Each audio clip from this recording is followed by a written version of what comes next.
Well, hello, everybody, and welcome on in to Talk of the Town here on Channel 57. I'm your host, Rich Reynolds, and thanks for making the decision to watch us. And speaking of decisions, it's always a big decision when you decide, hey, am I going to buy a house or not? And when you do buy a house, there's other decisions to make, like, how do I get this thing financed? So that's why we bring in Leo and Mike here from GSF Mortgage, and they're going to talk about that because, I mean, it's such a crazy kind of thing to kind of navigate, and it helps to have somebody who knows what they're doing. So let's talk about why choose, out of all the places that are out there, why choose Mike and GSF Mortgage? Well, I've been in the industry for 13 years. I've seen just about anything and everything that you can. And GSF, they provide a lot of services. They're always there for the customers. They do everything they possibly can to get the financing done for the customers. Yeah, and that's always great. And again, I remember when we bought our first home, I mean, what a daunting task it seemed like, and even if you buy another home, where do we go again? So good to hear that you got the experience like that. Tell us then, does GSF then sell their mortgages that they end up doing? GSF has been in the Wisconsin area for over 20 years. We retain our mortgages and handle the servicing, so you may be making your payments to us in the vast majority of the loans that we do. Yeah, which is great to know, and if you haven't done a mortgage before, that's actually good news to hear. How about for veterans? A lot of people wonder about that. I'm a vet myself. Do you have any special programs for veterans? Mike, take that. Yeah, we have programs for veterans, firefighters, teachers, MTs, medical people, and it's basically reduced costs and their fees and everything. And okay. So, excellent. And we've been doing VA loans and again service those, the federal VA.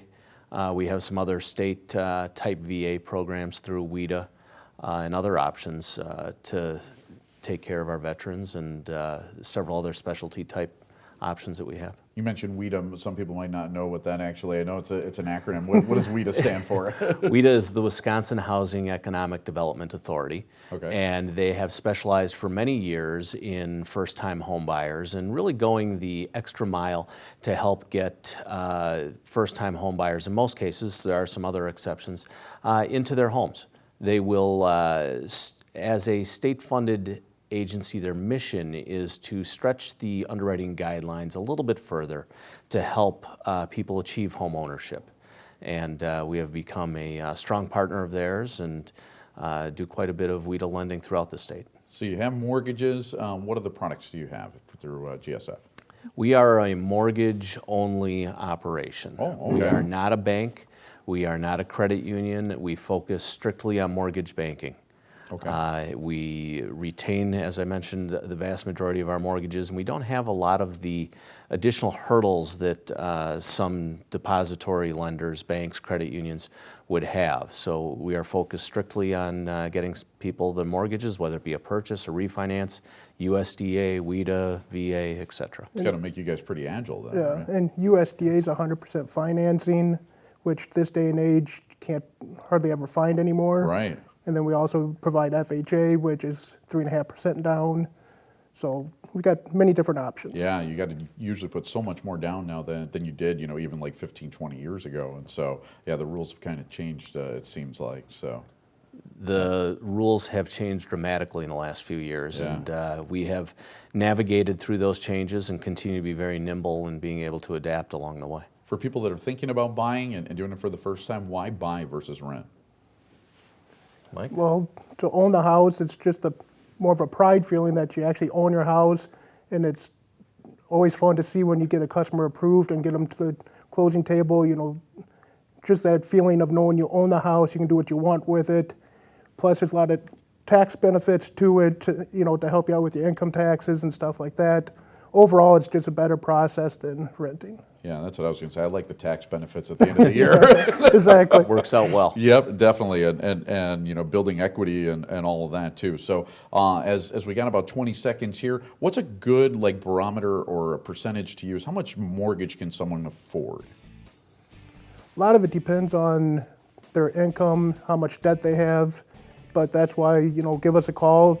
We do free pre-approvals, free applications So it doesn't cost you anything. It's just a phone call. So Mike and Leo, thank you so much for joining us. Thank you. Good Thank to be you. here. We'll be right back here on Talk of the Town.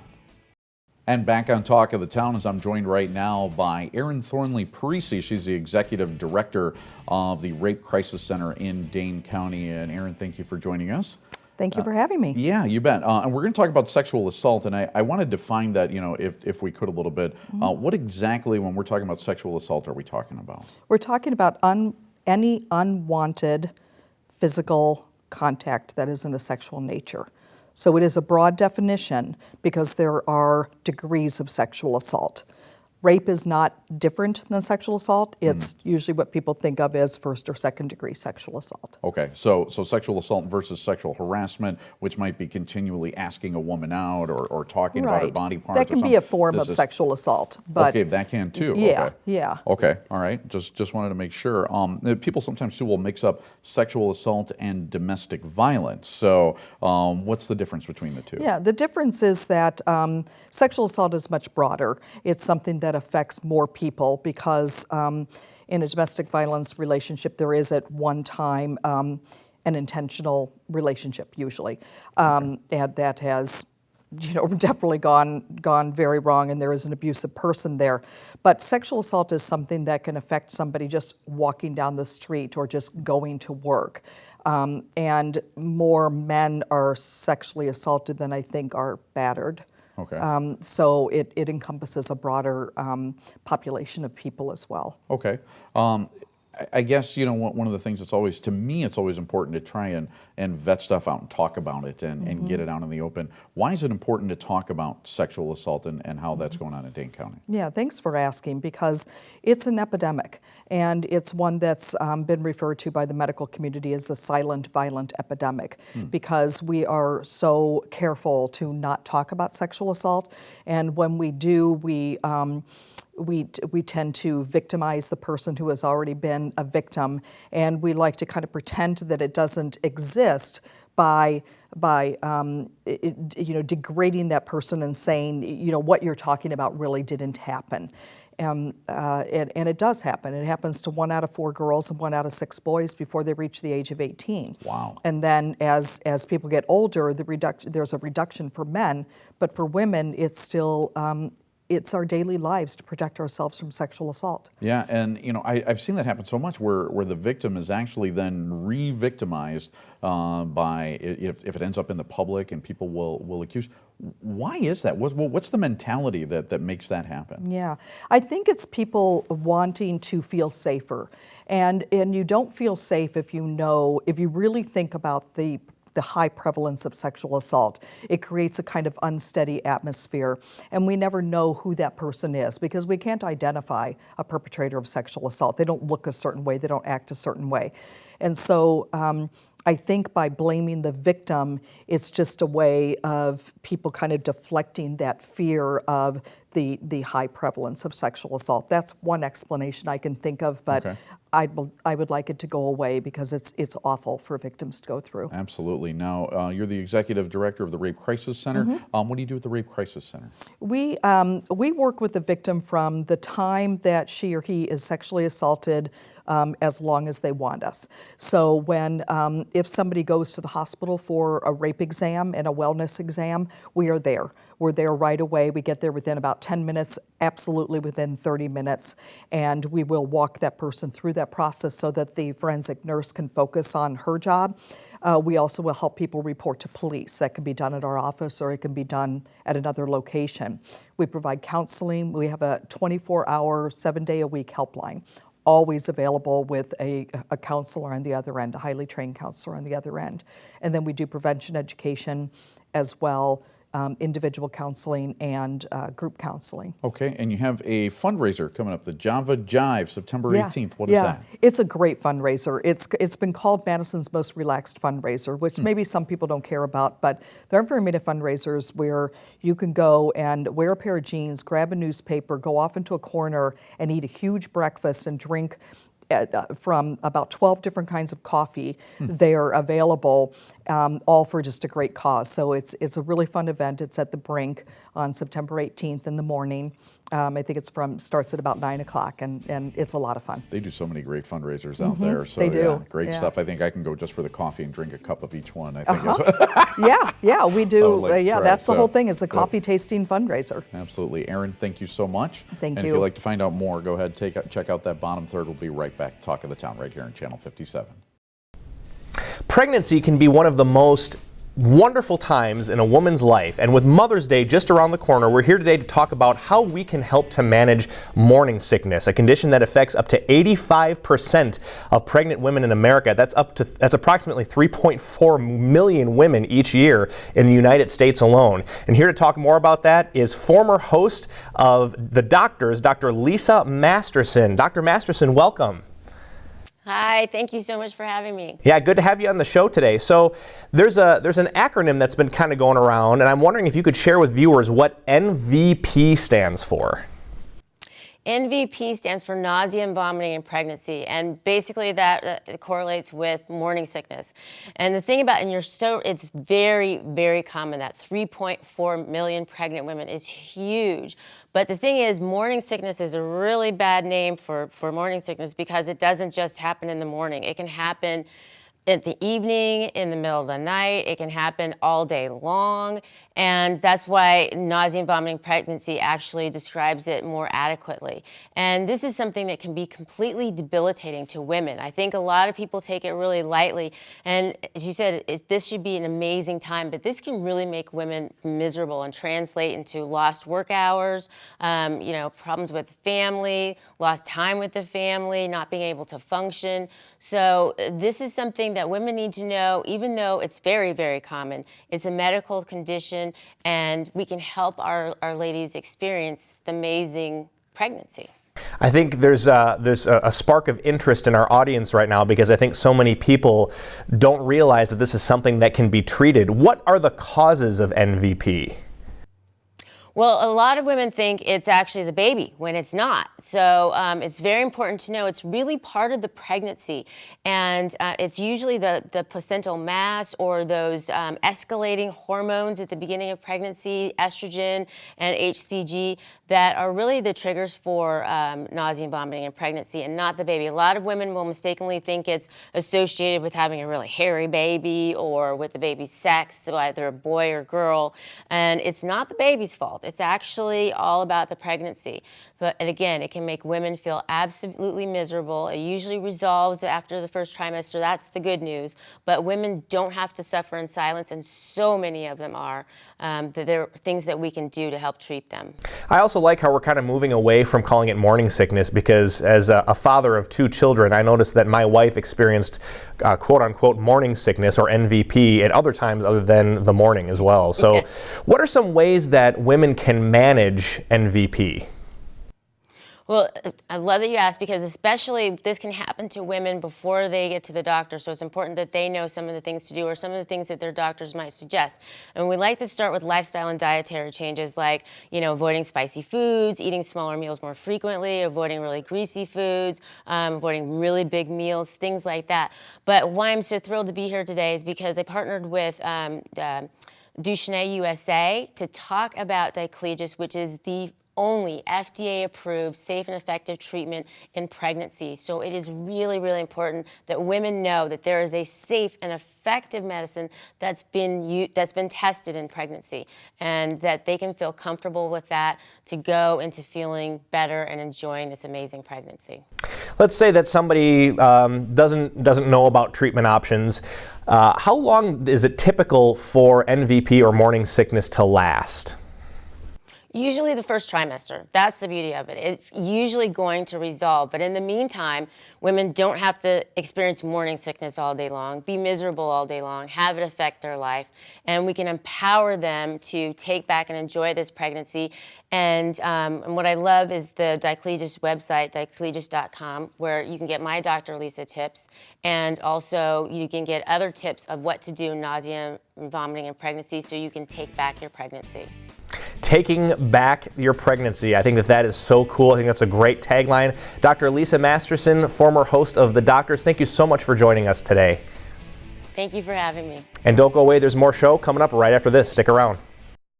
Back on Talk of the Town, and as you might have noticed outside, it's finally starting to warm up a little bit. We're getting some sunshine, and of course, whenever that happens, everyone always thinks farmers market. Of course, it's right on the tip of their tongues. We bring in Sarah Elliott, who is with the Dane County Farmers Market. So welcome on in. Hello. Yeah, and for those of us that I guess aren't too familiar with the farmers market, although I'm thinking most people are, in the Madison area, talk to us a little bit. Days, times, location. Tell us about the farmers market. Sure. So the Dane County Farmers Market is the original Madison Farmers Market around the square. So every Saturday from about the middle of April through the middle of November, we have a huge farmers market that encircles the entire Wisconsin capital.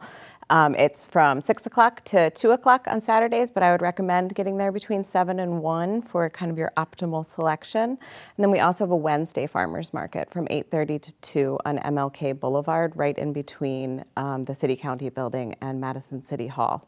And I know we're not thinking about winter, but our market is year-round, so you can go to the Dane County Farmers Market for local products all year round at the Monona Terrace and the Madison Senior Center in the winter. Excellent, yeah, and the view from there, if you're on MLK, beautiful. Yeah, absolutely a great setting for it.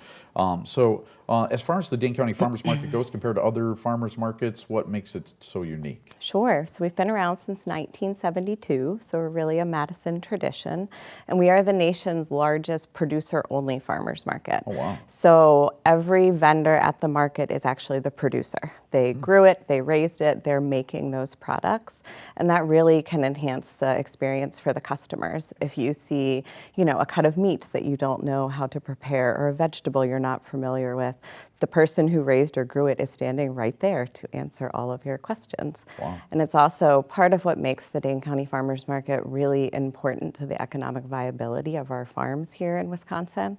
There's no middlemen. When you are buying from the farmer, your money is going directly to him or her. Excellent stuff. So what products are available at the market? Oh my goodness. This time of year, we have just everything that you would expect from a farmer's market. So lots of produce, asparagus, rhubarb, tons of salad greens. We are here in Wisconsin, so of course we have a plethora of dairy products, meat, eggs, cheese.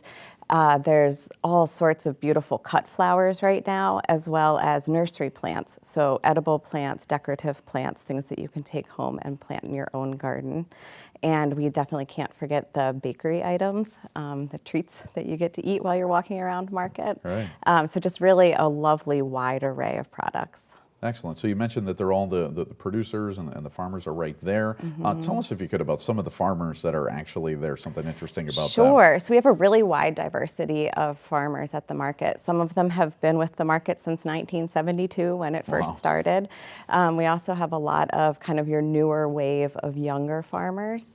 And we have a really large population of Hmong farmers. And they bring their cultural heritage to the market, which means you can get products you might not be familiar with, like bitter melons or unique herbs, and that's a really very nice element to our market. Excellent stuff, yeah. So now, if a viewer's never been in the market before, what should they expect? So I'm guessing for some, especially if they're outside of the Madison area, there's some hesitancy, like, where do I park? Is always a big question. So what should they expect as they come up on the market? Well, specifically for parking, the City of Madison has some great websites that show all of the different parking ramps around the Capitol.